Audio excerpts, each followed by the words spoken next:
In February 1685, the king who brought Britain back from chaos suffered a sudden, agonizing collapse. Official records blame natural causes, but new DNA and chemical tests on Charles II's skeleton have exposed hidden toxins and reopened the debate over his death. Power, loyalty, and royal succession all hung in the balance. Did his own doctors seal his fate, or is something even more disturbing buried in his bones? Charles II's reign began with a promise of renewal. After years of civil war and Puritan rule, his return in 1660 brought the monarchy back to a fractured nation. Crowds lined the streets of London as he entered the city on his 30th birthday, a living symbol of restoration and hope. His court quickly became famous for its extravagance, music, theatre, and laughter replacing the strict austerity of the previous era. Charles, known as the Merry Monarch, cultivated an image of ease and charm. Yet beneath the surface, the stakes of his rule were never far from view. The Restoration settlement had returned order, but it left old wounds unhealed. Religious divisions simmered as Parliament and the Crown argued over the limits of royal power. The exclusion crisis of the late 1670s sharpened these tensions, with fears that the succession could plunge the country back into chaos. Charles's marriage to Catherine of Braganza brought a royal alliance with Portugal, but it produced no legitimate children. The king acknowledged more than a dozen illegitimate offspring, yet none could inherit the throne. This left his brother James, Duke of York, as the next in line, a Catholic in a Protestant country, and a figure of deep suspicion for many in Parliament and among the public. Every aspect of Charles's health was watched closely, not only by his courtiers but by the entire nation. The question of who would rule after him was never just a matter of family, it was a question that shaped the country's future. Whig and Tory factions sharpened their arguments in pamphlets and in Parliament, calculating what might happen if the king died without an heir. Rumours swirled with every sign of illness, and the king's moments of weakness became fodder for political intrigue and foreign speculation. The uncertainty surrounding the succession meant that any threat to Charles's life carried consequences far beyond the walls of Whitehall Palace.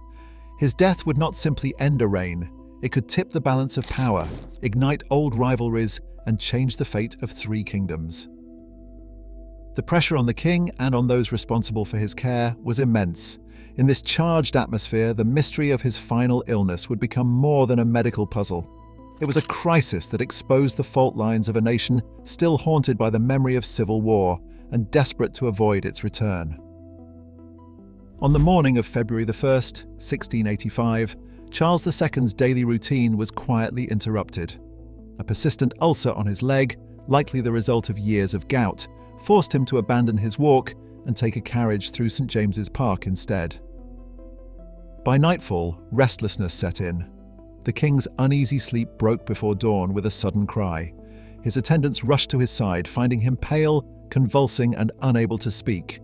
Within minutes, the bedchamber filled with physicians and courtiers, each one aware that every decision might tip the balance of a kingdom. Sir Charles Scarborough, chief among the royal doctors, ordered immediate bloodletting. 16 ounces, nearly half a litre, drained from the king's arm, meant to draw out the excess humours blamed for his convulsions. The ritual continued with cupping and scarification, slicing the skin to encourage more bleeding. Blistering agents made from Spanish fly were applied to his limbs, raising angry welts in the hope that evil humours would be drawn to the surface. Scarborough's notes describe the king's growing weakness, but the treatments pressed on. Physicians administered a battery of emetics and purges. Antimony, white hellebore, and other powerful substances were forced down his throat, each one intended to purge the body of poisons. Enemas followed, their contents unrecorded but likely herbal or saline infusions, a standard practice for cleansing the bowels. By afternoon, the king's body had already endured more than most could withstand. The fever persisted, and his speech had not returned. As the hours passed, the treatments grew more desperate. A parade of remedies, sacred bitter powders, peony water, bryony, and even tinctures made from human skull were given orally. Charles's physicians turned to Raleigh's stronger antidote, Goa stone and sal ammoniac, each one a relic of medical superstition and hope. Night brought no relief. The king's sweat grew cold and clammy, his breathing shallow. Convulsions returned, and his mind drifted further from the world around him. day after day, the same cycle repeated. More bloodletting, more purging, more exotic compounds. By February the 6th, Charles was barely conscious. Another 12 ounces of blood were drawn in a final attempt to restore balance. His speech failed, and within hours he slipped into unconsciousness.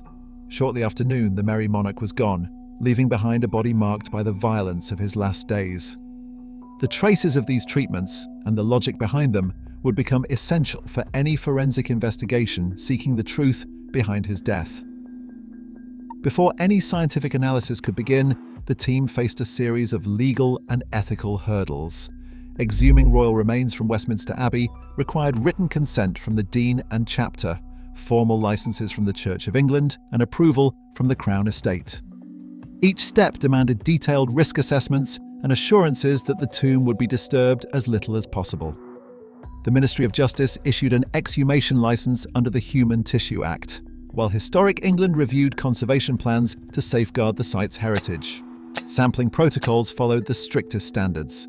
The team targeted the petrous part of the temporal bone, known to preserve ancient DNA better than any other tissue.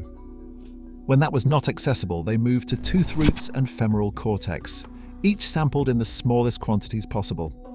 A mobile clean room was erected over the tomb, and every tool, suit, surface was sterilized. Every person who entered the zone provided a DNA profile, so any contamination could be traced and excluded from the results.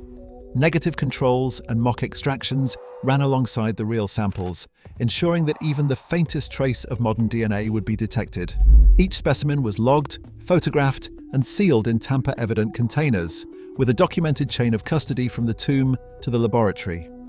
These safeguards laid the foundation for any findings that would follow, establishing the authenticity and reliability of the chemical and genetic evidence. Laboratory results from the 2025 investigation delivered unexpected findings. Bone samples from King Charles II revealed mercury and lead concentrations far above those found in other 17th century skeletons. These elements, both toxic in high doses, had accumulated over many years, pointing to chronic exposure rather than a single event. Mercury was a common ingredient in several of the medicines administered during his final illness, and lead could have entered his system through both prescribed remedies and contaminated drinking vessels. The chemical analysis left little doubt. The king's body bore the imprint of prolonged heavy metal intake at levels now recognized as hazardous. Yet when researchers searched for traces of infection in the ancient DNA, they found no evidence of bacteria or viruses typically responsible for fever or convulsions. Every pathogen screen came back negative, despite advanced sequencing techniques. These results upended the long-standing theory that infection or stroke alone explained the king's decline, and they demand a closer look at the treatments he endured and their unintended consequences. Stroke, infection, and chronic toxicity all remain on the table as possible explanations for Charles II's collapse. The post-mortem notes from Scarborough describe a brain swollen with fluid, its veins engorged, and a right lung fused to the chest wall.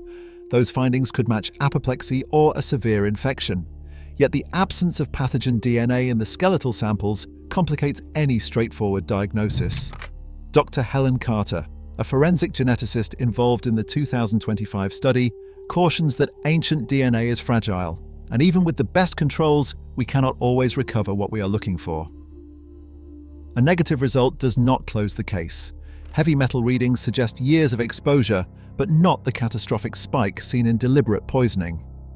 The levels fall within the range that could be reached through repeated medicinal dosing, especially with mercury-based compounds. Professor James Morton, a medical historian, notes that the treatments Charles received were standard for the time, but toxic by modern standards. It is possible that the very remedies intended to save him contributed to his decline. Uncertainties linger. Contamination remains a risk, even with strict protocols. Dr. Priya Singh, lead author of the study, emphasizes that we have to be careful not to overstate what the evidence can tell us. Cause and effect in cases like this are rarely clear-cut. The findings demand caution, leaving open the possibility that a mix of disease, treatment, and underlying vulnerability all played a role in the king's final days. Centuries-old remains still rewrite royal history, proving no story is ever truly settled. As forensic science unlocks secrets once thought lost, the line between legend and evidence keeps shifting. The truth is not buried. It is waiting for the right question.